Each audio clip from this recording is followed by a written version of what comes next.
Hallelujah, praise the lord. దేవునికి స్తోత్రం కలుగును గాక.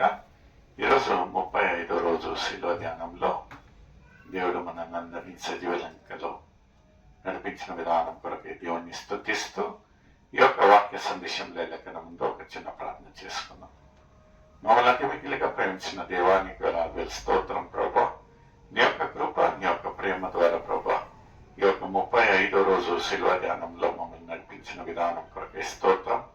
సకల మహిమ మీకే చెందేలాగున యేసయ్య పరిశుద్ధ నామం అడిగి వేడుస్తున్నాను తండ్రి, ఆమేన్.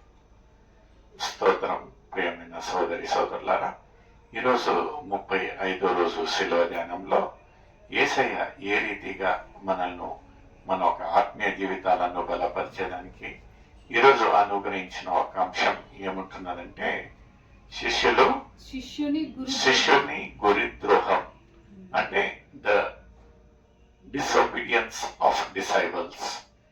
చూడండి ప్రియమైన సోదరి సోదరులారా, ఇక్కడ ఏమంటున్నారంటే ద డిసొబీడియన్స్ అంటే గురుద్రోహము, శిష్యుల గురుద్రోహం, శిష్యులు గురుద్రోహం చేయుట.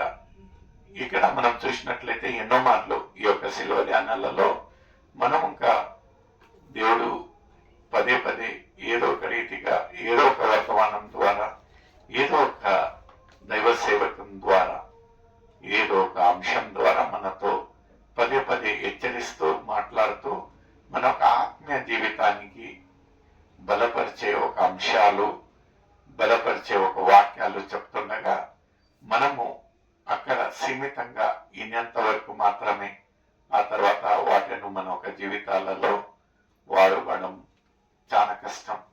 ఇక్కడ ఒక అది ఏ రీతిగా అవుతుందంటే, అక్కడ గురువు ఒక టీచర్ చెప్పినంత కాలము క్లాస్ రూమ్ లో విని బయటికి వచ్చిన తర్వాత దాన్ని పాటించకపోవడమే గురు ద్రోహం. ఇది ఈ యొక్క సన్నివేశం. ఈరోజు ఒక వాక్య పాఠము మత్తయి రాసిన సువార్త 26వ అధ్యాయము 36వ వచనం నుంచి 46వ వచనం వరకు. మత్తయి రాసిన సువార్త 26వ వచనం అధ్యాయము 36వ వచనం నుంచి 46వ వచనం. అంతటా యేసు వారితో కూడా గెత్సేమని అనబడిన చోటికి వచ్చి నేను అక్కడికి వెళ్ళి ప్రార్థన చేసి వచ్చు వరకు మీరిక్కడ కూర్చుండుడని శిష్యులతో చెప్పానంట. ఇక్కడ ఈ యొక్క సన్నివేశం మనం చూసినట్లయితే ఆ ఒక దేవుణ్ణి అప్పగీయటం కంటే ఆ ఒక రాత్రి ముందు యేసయ్య గెత్సెమనే తోటలో ఏకాంత ప్రార్థనకు వెళ్తూ ఆయన ఒక శిష్యులను తీసుకొని అక్కడికి వెళ్తాడండి. అక్కడికి వెళ్ళి ఆయన ఏమంటాడంటే, నేను అక్కడికి వెళ్ళి ప్రార్థన చేసి వచ్చేంత వరకు మీరు ఇక్కడ నా కొరకై వేచి ఉండుడి అని చెప్పి. హల్లెలూయా. నిజంగా ప్రియమైన సోదరి సోదరుడా, అక్కడికి ఆ ఒక గెత్సెమనే తోటలో ఏకాంత ప్రార్థనకు వెళ్తూ శిష్యులకు ఏం చెప్పాడంటే, మీరు ఇక్కడ నా కొరకై వేచి ఉండుడి అని అక్కడికి వెళ్ళి తండ్రితో ప్రలాపించే ఒక సన్నివేశాన్ని మనం చూస్తామండి. చదవండి అమ్మ ముందు. పేతురును జెబెదయి ఇద్దరి కుమారులను వెంట పెట్టుకొని పోయి దుఃఖపడుటకును చింతాక్రాంతుడు అవుటకును మొదలుపెట్టాను. అప్పుడు యేసు మరణం మగునంతగా నా ప్రాణము బహు దుఃఖములో మునిగి ఉన్నది. మీరు ఇక్కడ నిలిచి నాతో కూడా మెలకువగా ఉండుడి అని వారితో ఇక్కడ మనం చూసినట్లయితే యేసయ్య శిష్యులతో చెప్తా ఉంటున్నాడు. ఎందుకంటే రేపటి గడియాన ఏమవుతుందని ఆయనకు బాహాటంగా తెలిసి ఈ యొక్క శిష్యులు ఎవరినైతే ఈయన శిష్యులుగా మార్చాడో వాళ్ళు ఈయన తోడు నీడుగా ఉంటాడు ప్రతి ఒక్క పరిస్థితిలో అనుకొని వెంట తీసుకొని వచ్చారో ఇక్కడ చెప్తా ఉంటున్నాడు, ఈ యొక్క గడియలో నాకు తోడుగా ఉండండి, నాతో మీరు ఉండండి అని చెప్తా ఉంటే మనకు శిష్యులు చేసిన ఒక క్రియలు ఏముంటున్నాయండి? కొంత దూరం వెళ్ళి సాకిలపడి నా తండ్రి సాధ్యమైతే ఈ గిన్నె నా యొద్ద నుండి తొలగింపు పోనిమ్ము. అయినను నా ఇష్ట ప్రకారము కాదు, నీ చిత్త ప్రకారమే కానీ ప్రార్థించను. ఇక్కడ చూసినట్లయితే యేసయ్యకు మరో రోజు ఆ ఒక మరుసటి రోజు జరిగే ఆ ఒక వేదన రోదన, ఆ ఒక చిత్రహింస అన్ని ఆయనకు నరరూపిగా ఉంటున్నాడు కనుక ఆయనకు తెలిసి ఆ ఒక వేదన రోదనను ఆ ఒక పాత్రగా భావించి తండ్రికి చెప్తా ఉంటున్నాడు, తండ్రి నీ యొక్క చిత్తమైనట్లయితే ఈ యొక్క పాత్రను నా దగ్గర నుంచి తొలగించు. ఆయనను ఏమంటాడంటే నీ చిత్త ప్రకారము కలుగునుగాక అవునుగాక. ఎందుకంటే ఆయన ఒక తండ్రి ప్రణాళికతో ఈ యొక్క లోకంలో చెంచున్నాడు. ఆ ఒక పాప విమోచన కొరకై ఆయన ఆఖరి బొట్టు రక్తము ధారపోసి మన కొరకై ఆ ఒక సిలువలో మరణించాలి అనే ఒక ప్రణాళికతో వచ్చుంటున్నాడు. అందుకు ప్రలాపిస్తూ అక్కడ ఈ యొక్క శిష్యులకు ఏమై ఉంటున్నదో ఒకసారి ముందు చూద్దామండి. ఆయన మరలా శిష్యుల యొద్దకు వచ్చి వారు నిద్రించుట చూచి ఒక్క గడి అయినను నాతో కూడా మేలుకొని ఉండలేవా? మీరు శోధనలో ప్రవేశించకుండా మెలకుగా ఉండుడి, ప్రార్థన చేయుడి. ఆత్మ సిద్ధమే గాని శరీరము బలహీనత.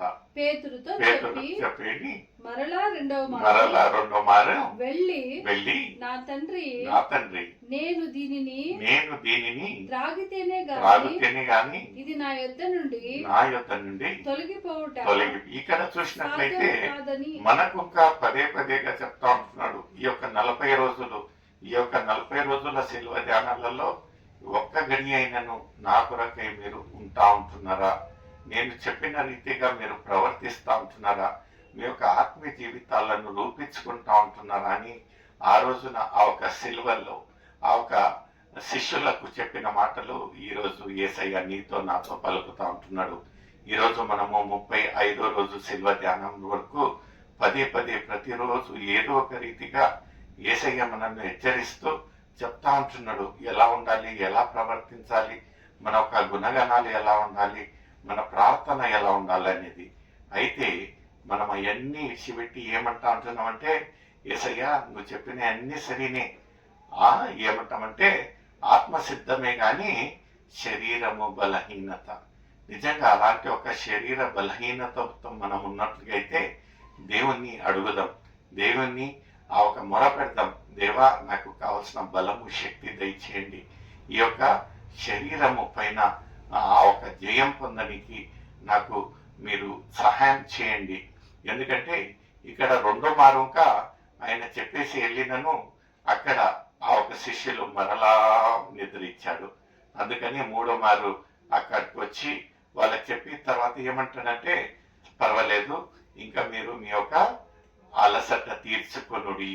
నిజంగా ప్రియమైన సోదరుడా, ఈ యొక్క 30 రోజులు, ఈ యొక్క 40 రోజులు, ఈ యొక్క 35 రోజుల శిలువ ధ్యానము మనం ఎలా ఆచరిస్తా ఉంటున్నాము? దేవుడు పదే మనతో హెచ్చరిస్తా ఉండగా ఇంకా మనము లోకరీతిగా ఉన్నట్లయితే పదే యేసయ్య వచ్చి వాళ్ళను ప్రలాపించినట్టు ప్రతిరోజు ప్రతి సాయంకాలము నీతో నాతో మాట్లాడుతూ ఉంటున్నాడు. బిడ్డ ఎలా ఉంటున్నది నీ యొక్క ఆత్మీయ జీవితం? నేను చెప్పిన రీతిగా మీరు ఉంటున్నారా? లేకపోతే ఆత్మీయంగా లేకుండా బలహీనులుగా శారీరకంగా మీరు ప్రలాపిస్తూ ఉంటున్నారా? ఒకసారి ఆలోచన చేయండి. నిజంగా మనం శారీరకంగా బలహీనంగా ఉన్నట్టయితే ఇదే అనుకూలమైన సమయం, ఇదే రక్షణ దినంగా ఉంటున్నది.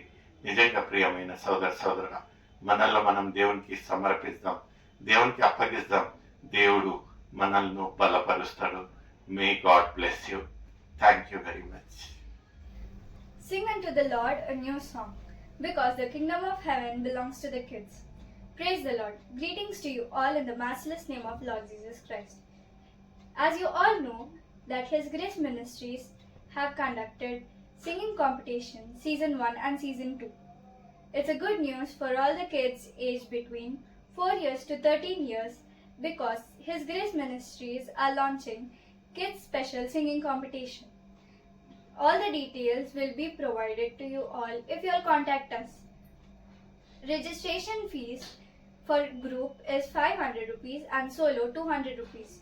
Don't hesitate. It's a beautiful platform live casting in Shubhavakyam channel. Thank you.